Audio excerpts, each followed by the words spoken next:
School of Theatre. Do you see? 3 years there? A 3-year course, and then a postgraduate, except it wasn't a degree, it was a teaching certificate, a post kind of diploma course I did up there as well. And then, so it was 4 years actually altogether. But I loved it. It was heaven. I suddenly thought, I'm at home. This yeah. is that. Yeah, okay. Oh, thank God you did that. Yes, that was a very long story. But no, I'm glad you got that there to where you should have been all along, obviously. But maybe you're supposed to go via that way, maybe. Yeah. Did you think, do you know, I think I can do comedy? Or was that just always part of who you are? I think it was always part of, having a joke and a laugh and making people laugh. It was kind of very important somehow. It's what you were saying. You do get love back from people. It's powerful. And it puts things in perspective so much as well. Things that can be overwhelming. Them at the worst of circumstances. Just comedy is wonderful, isn't it? For just making it small. It's, looking through the other end of the telescope. It's just fantastic for that. And so I love it. But I wanted to act. This is what I wanted to do. I never thought I want to be a comedian or anything like that. And then I went to the Everyman Theatre first. And of course it was such a lot of comic stuff that we did then. And that was, maybe I'm exaggerating. The pub shows we did we all wrote her. Matthew Kelly, he was there with me. Was he? He was. Here's him being a proper actor now. Look at him. Proper, no. He's never off the television. I know, it's great though. Did you ever think you could do stand-up?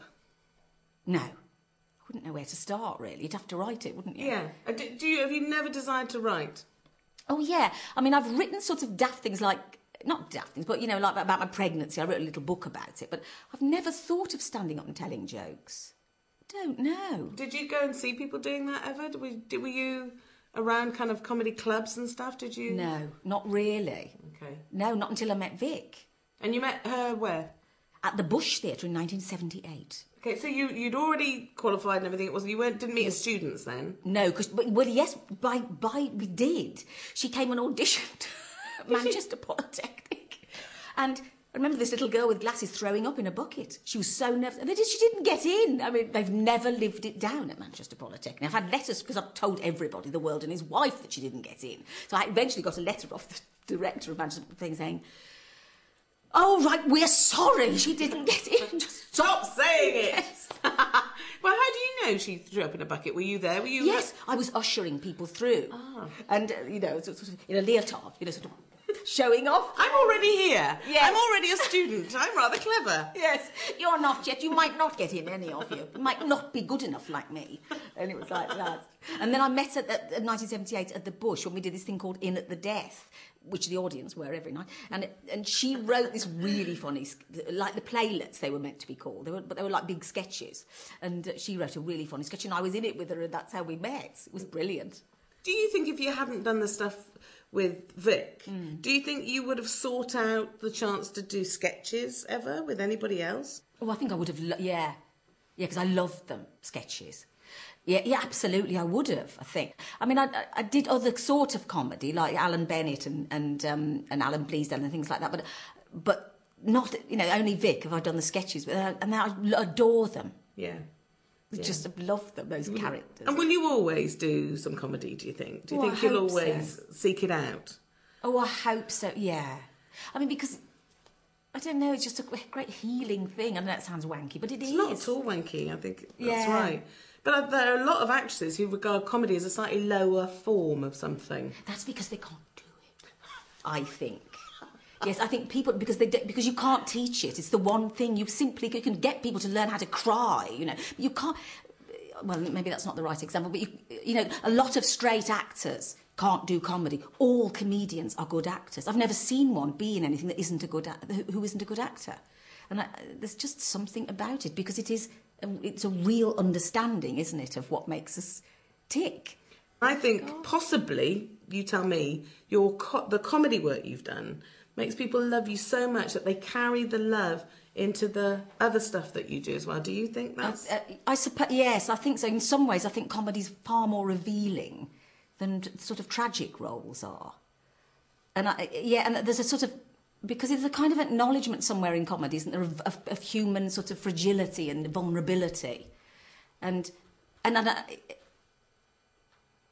Yes, I don't know what, but I think I think it's that, something about that. I don't know, it's very hard to say. It is hard. There's something about your career that a lot of these women want to have, frankly. Right. So No, they're basically saying, could you move on? Yes, no, you're getting on. Stop now. Yeah. Oh. Especially amongst the younger comedians, they want to be actresses also. Interesting what you said about comedians being able to act. Yeah, they don't want anyone to give them a boundary whatsoever. No, why should there be categories? It's sort of... Yeah, and it seems only right that you could jump about, you know, in this particular job. Yes. Do you seek out the company of funny people? Ever? Do I seek them out? Yeah. I don't mean do you go knocking on the doors of Billy Connolly and No. people like saying, come out to play with me now. I didn't mean that, but did you ever, like, especially when you were a bit younger, maybe when you were at Polytechnic, were you drawn to the funny people? Was I drawn to them?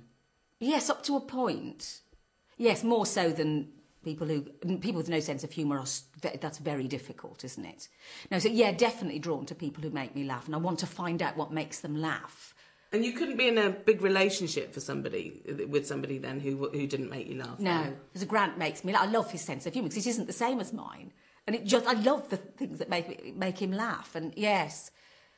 But I tell you, talking about being attracted to funny people, I did this BBC 2 drama called Murder, which was a terribly painful thing about her son being murdered, this woman that I played.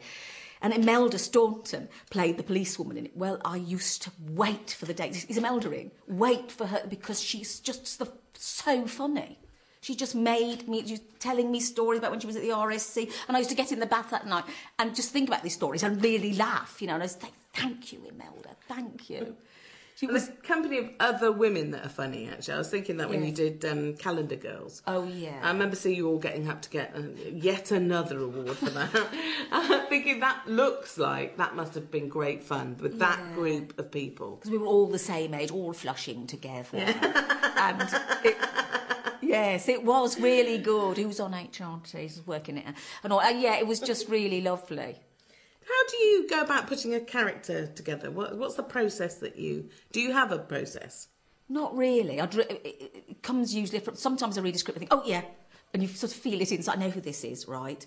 Don't know what she's doing in that scene, but I kind of know who this is. And then other times I look at it and think, God, I don't know how to play that. And I often feel like right up until just before, and Grant always says, you always say that. What? I don't know how to play. You always say that. And maybe I do. Maybe it's a panic that I'm not going to get it or something. But generally, it's just good writing sort of throws it up usually. You don't do this, let's start with the shoes or any of that stuff. You don't have a particular thing you do every time. No, occasionally I've gone to a great costume designer on something and thinking, I don't know what the costume, I don't even know who she is. And they'll say, well, I see her in this. I think, oh, right, so that suits you. Oh, OK. Just borrow. I'll borrow anything. Yes. I was going to ask you a question. I think you've answered it, actually. But do you think it's a proper job being a comedian? Then? Oh, I think it's a vital job. I think it's, for all the reasons, you know, that it's healing, that it helps people put things in perspective. Laughter is known to be a healing thing. And you must know, you know, how people say thank you for making me laugh. But I get a bit embarrassed when that happens. Oh, well, I don't think you should be. It's a great gift, and there's... But it's a gift, that's exactly it. It feels like a gift that it's a bit of a cheek to charge people for. To me, a little bit. I never think that of anyone else. I'm grateful that there are other people there doing it. You've got to live. You've got to live and work. Like healers, they have to charge. You know, you think, well, you shouldn't charge for this. I'm helping people get better. But whoever it is, doctors have to. Everyone does. I'm not saying that an actor or anybody is a doctor, but do you know what I mean? Yeah, I do. It's a strange job. Oh, yes, and it's hugely stressful, I think, because you're constantly, it's like we were talking about the awards and everything, you're constantly up for judgment. What other job has... My sister-in-law said to me the other day, she's a teacher, so she said they'd had Ofsted. She said, oh, God, you've no idea. I said, what? She said, to have someone watching your every move and then write about you. I said, hello? And she went, oh, yes. And she started to laugh. And I said, that our whole lives are like that, in a sense. Yeah. And so, and that's very stressful, and to have no anonymity. Anonymity is a fabulous thing until you lose. You don't realise, do you, until you lose it? Yeah, that's right. Do you think that you have pressure on you, personally, socially, to be funny? Do you think people think, oh, here comes that, she's going to make us like... Do you have that? A bit. A bit, and people say, oh, and Grant gets it. They bet you're always laughing in your house. No,